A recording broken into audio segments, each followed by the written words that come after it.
Last episode in Australia, we managed to score points with our debut for Audi. This time, we're heading to Shanghai for the first sprint weekend of the season, and what followed was one of the most chaotic races I've done in F1 26. It's a sprint weekend here at the track, and before we can go racing, we need to go qualifying. Who will be on pole for the sprint to come? We're about to find out. Now, let's go into the first qualifying session for the sprint race.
With that solid lap time, that puts us into P4, meaning we move on to SQ2.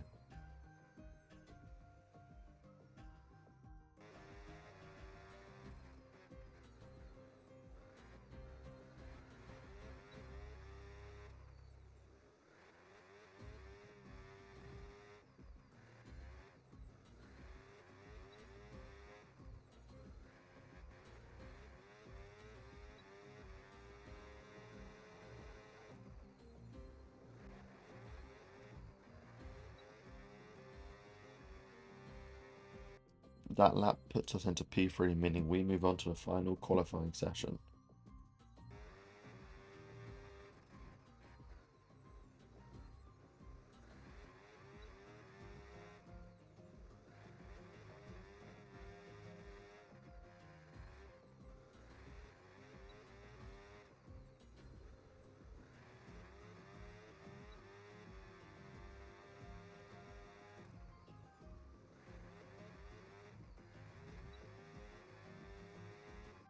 And that's it for sprint qualifying. Plenty more coming up over the rest of the weekend, so we'll see you all tomorrow. With that incredibly fast lap, that puts us into P1 and gives us the best chance to win the sprint race.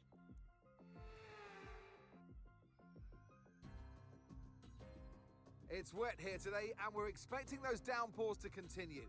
This will make for a difficult sprint for all the teams.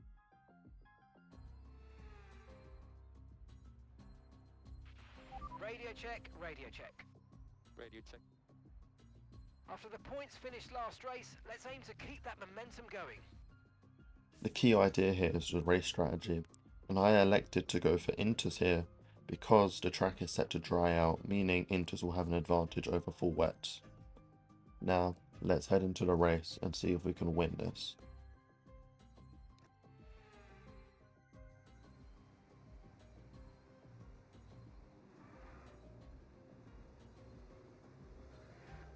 We can use this formation lap to help warm up our tyres, however since the track is wet, it means it will be hardest to get heat into the tyres, meaning we'll have colder tyres in the race, making it harder to keep Piastri and the likes of Albon and Leclerc behind us.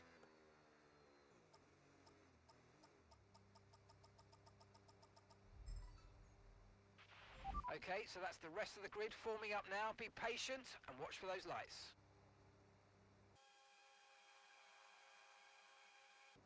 Now let's watch for the start of this race.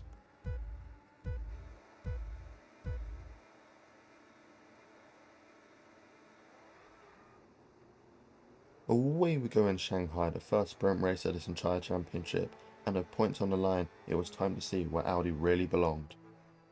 Heading into turn 1 we stay slow because don't forget our tyres are still cold and since the track is wet we don't have much grip, so we try to stay nice and tight to the line to make sure there are no mistakes because we don't want to sacrifice this P1.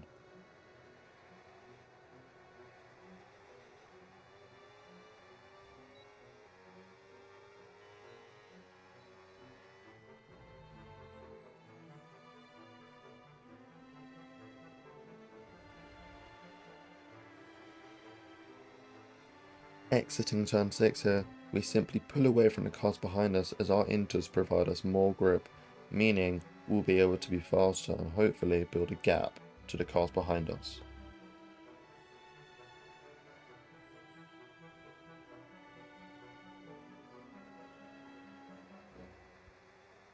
However, with the track being wet, it means we aren't able to use any boost mode, so when we go onto straight, it is simply a drag race between the engine power of our cars, meaning the entire field behind us, especially those with high performance cars such as McLaren or Mercedes, will simply be faster on the straight and will turn into a drag race, as we'll see here.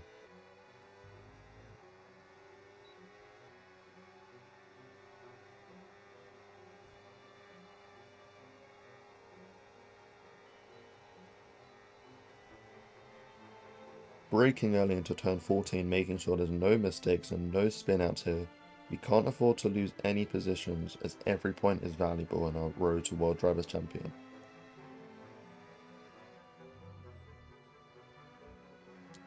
After the exit at turn 16, that symbolises that we finish one lap of the sprint race, and now we can start building up a gap to the cars behind us and making it harder for them to catch up and overtake us.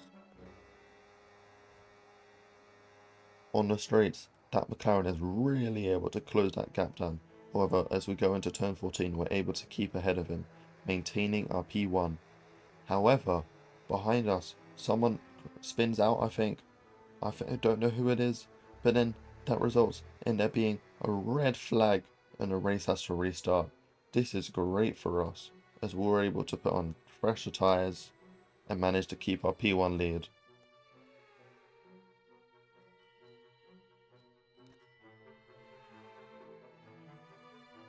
According to our engineers, the track has dried out enough for us to go onto mediums, meaning we'll be able to set even faster laps. However, so will the cars behind us.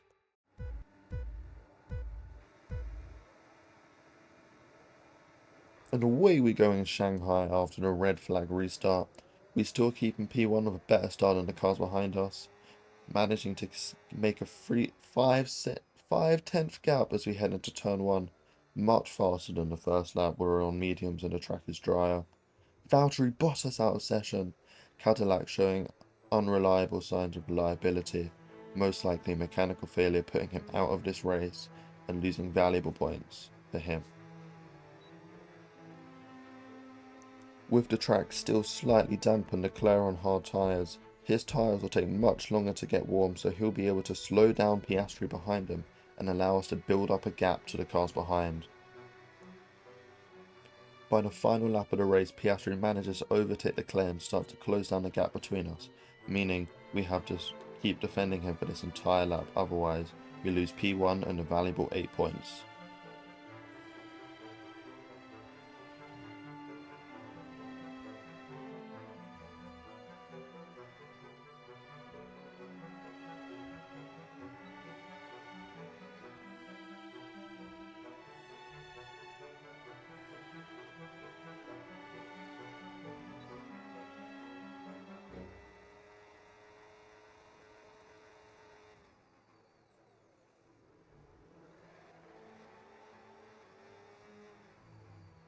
And as we manage to keep Piastri behind for the entire race, that means we finish in a solid P1, scoring us 8 points for our championship.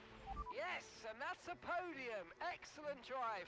The whole team have worked especially hard this weekend, and that, my friend, is a fantastic reward. Well done. Good job, gents. Good job. So that wraps up the sprint race, but there's still more action yet to come this weekend. We've got qualifying and, of course, the Grand Prix. Now, off the back of an amazing sprint race, let's head into the race qualifying and see if we can carry on this momentum. Welcome along to Shanghai, ladies and gentlemen, where it's Chinese Grand Prix weekend. But before we can race, we need to qualify. And who's going to take that coveted pole position? How will our grid line up? We're about to find out. Welcome to qualifying. Currently in P21, I'll try and go for another hot lap to improve on that time and try and get to Q2. Else, we'll have to start at the back of the grid and have all of that work ahead of us to get into points.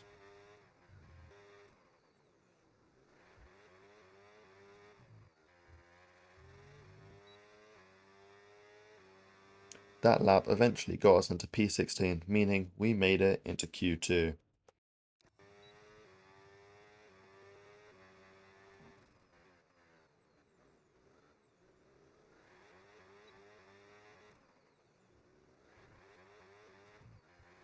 Unfortunately, that lap only put us into P12, meaning for the race we start to P12 and have a lot of work ahead of us to try and get to the top positions. Now, let's head into the Shanghai Grand Prix and see if we can win this race.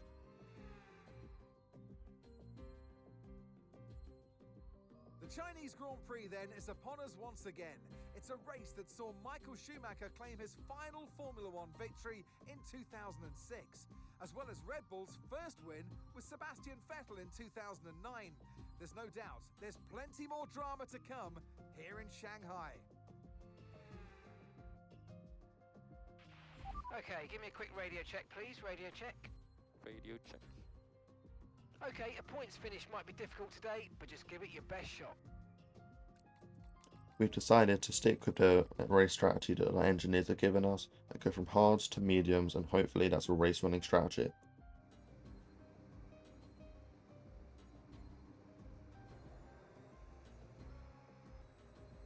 Positioning the car beautifully lets it into the race.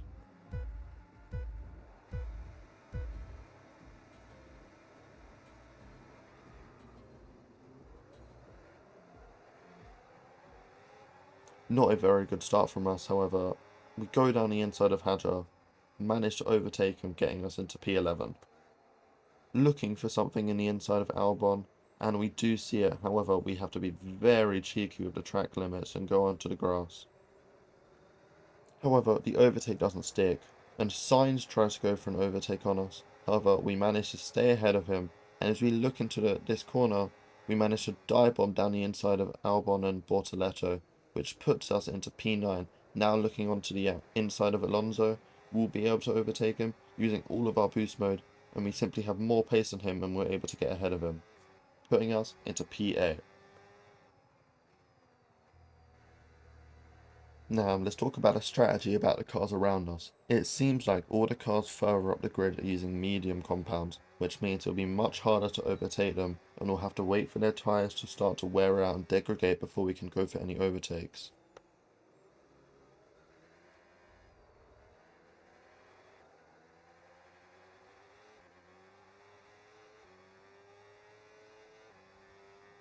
However, we use all of our boost mode on our straight, which allows us to give us more pace.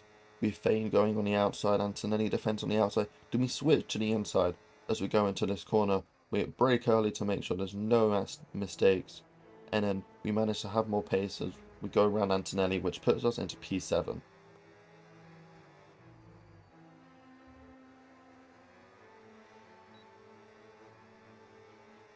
However, Antonelli's not so willing to lose that position, and he overtakes us onto this straight as he simply has more pace than that Mercedes. However, as we go into turn 1, we'll look down the inside and we manage to squeeze our car in, going side by side into turn 2. As we go into turn 3, he's ever so slightly ahead, but we're able to go a bit more forward. However, and we manage to get ahead of him. However, it won't be that easy, as he looks down the outside of us. As we go into this turn, we brake early, manage to sort of shut the door on him. However, he goes down the inside of us, and we go side by side onto this short straight. However, as we go into this corner, we simply get ahead of him, and we keep P7. Heading into turn 14, too far for Antonelli to even try and make a move on us. However, Verstappen spins out. Hamilton and Leclerc stop behind him. We manage to go around the outside and all of them, which puts us into P4, and a red flag starts, meaning we have to restart the race. This is amazing for us as we managed to gain 3 positions.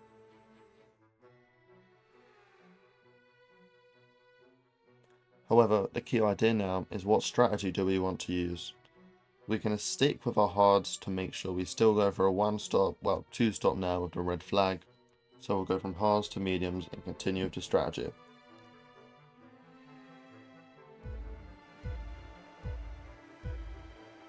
As I look around me, all of the other cars are on softs, meaning it will take a lot more battery usage and skill to stay ahead of them and don't let them overtake us. Hamilton in the Ferrari looking on the inside of us, trying to take P4 away from us, going very tight with him through this corner. However, we managed to stay ahead and keep P4. However, as we approach turn 1, Lewis Hamilton tries to go on the inside of us, and he manages to get on the inside, meaning we have to stay very tight for here, going a little bit wide, meaning he can gain a bit more ground. However, we go down the inside into turn 2, side by side into turn 3, and he manages to pull away slightly. However, we can try and go for an overtake on turn 6. Hamilton brakes, we outbrake him here, shut the door on him as we dive bomb him into turn 6, and we manage to keep P4 and pull away. Valtteri Bottas out of session in this race as well, meaning he has a lot of unreliability, as both the sprint race and race resulted in a DNF according to a mechanical failure. Unfortunately, we run out of battery on this straight and get overtaken by Hamilton, Verstappen and Leclerc, meaning we have a lot of work ahead of us to get those positions back. As we head into turn 14, Max Verstappen spins out, slowing down Leclerc, and we're able to go around the outside, meaning we're back into P5. This surely causes a red flag, and it does. Don't worry about the target now. Right, drop your speed. Our delta's too low, and we're going to risk a penalty. Slow your pace immediately. This is unfortunate for us, as the cars on softs get a free pit stop, meaning our advantage of our hards were not felt. So we now go on to softs and then mediums to try and overtake as many people as possible.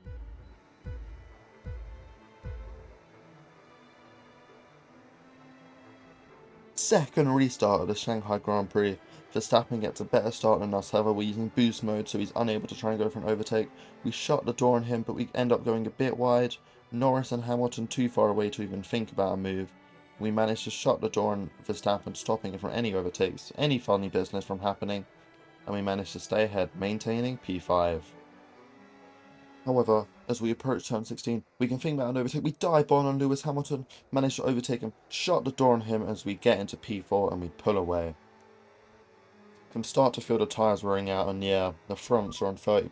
Pit window is going to open in 3 laps time. Pit window opens in 3 laps. We just have to make this stint last for another 3 laps, which will be very doable since 3 laps isn't hard. However, we have to keep Hamilton behind us and, according to our objective, overtake Piastri as well. Now as we head into turn 1, we go a bit wide, which gives Verstappen the opportunity to go on the inside trying to overtake us. However, we try and stick to the racing line as much as we can. We go down the inside here, a little bit of collision between the two cars, and we manage to, he's still ever so slightly ahead, and a safety car stops us fighting, which means he gets P4. Very unfortunate here for timing in that safety car. Luckily, this essentially gives us a free pit stop and we won't lose any time to the cars around us when we pit. As we head into the pits, our front left is on 56%. Very lucky that that safety car was then, because our tyres could not have survived any longer without us being overtaken more. As we now turn in with an optimal time 2.4 seconds, hopefully we'll be able to overtake some people in the pits. Audi decided to double stack us, meaning Gabby lost a lot of time in his pit stop if they didn't do it correctly. However, we managed to overtake Verstappen during that pit stop, meaning he never overtook us in that safety car, putting us back into P5. But essentially, net P3 because there are 2 cars that haven't pitted, Behrman and Ocon. Look after these tyres now, we want to finish the race on this compound. Mark telling us that we have to last 10 laps on these mediums around everyone else on hard. As we approach turn 6, we can start thinking about an overtake on Russell, and we go a dive bomb down the inside, almost barely avoiding collision with Norris, which puts us into P4. Approaching turn 14, we try and go for an overtake, but we completely outbrake ourselves, barely avoiding a collision with Behrman. Very sketchy overtake there. However, we managed to overtake Albon, which puts us into P3, with our sights now set on Norris and that P2 that he holds. Into turn 1, we look to overtake Norris and we go down the inside of him. Now as we go into turn 2, we're tyre to tyre, barely avoiding contact. We manage to go on the outside, but he's on the inside line. Will he be faster? We use our boost mode and we manage to get more pace and we overtake him. Now with only Behrman between us and P1, we go into turn 6, we die upon him, we go on the inside, we manage to overtake Behrman, and that puts us into P1, the highest position we've ever been in, and able to get 25 points. As we approach turn 1 now, we go a little wide, which gives Norris the opportunity to go to the inside of us. As we approach turn 2, he's ahead of us and we're unable to get closer. He shuts the door of us on the inside. We try and take as much curb as we can to get a shorter line. However, Norris just pulls ahead and we lose P1 and go into P2. With no battery on the straight, we're just simply a sitting duck for Russell, who's able to overtake us, meaning we're bumped down from P2 into P3. Still a podium, but we lose many vital points. On the final lap of the race now, Verstappen pulls up behind us with more pace. We go into turn 1. We go on the inside, but he barges us out of the way as he goes on the inside, forcing us to go a bit wide. But he's now approached turn 2, he's simply ahead, and we lose P3 if we're unable to get back. He shuts the door on us. We now are back in P4, and we try to defend from Piastri so we don't lose another position. However, our tyres are so worn out, we can't even think about trying to re-overtake Verstappen, and it's taking all of our skill just to hold off Piastri with our 60% front left mediums. And with that, Lando Norris is winner for the Shanghai Grand Prix, and we cross the finish line at P4, earning us vital points, however, not as many as we could for P1. Take care of the car on the way in. I'm pretty happy with that from my point of view. I was pretty clean and I drove well, I think. You did indeed, Nico, you did indeed. And here he comes. It's all go, go, go for Lando Norris as he takes the checkered flag and wins. And with that, we wrap up another weekend of motorsport action. But with more races lined up, be sure to join us when we come back with more Formula One. It's sad that we didn't finish in P1, but P4 is a very solid result. This just means we have the pace and potential to get P1. If you enjoyed the video, consider subscribing, and I'll see you in the next one.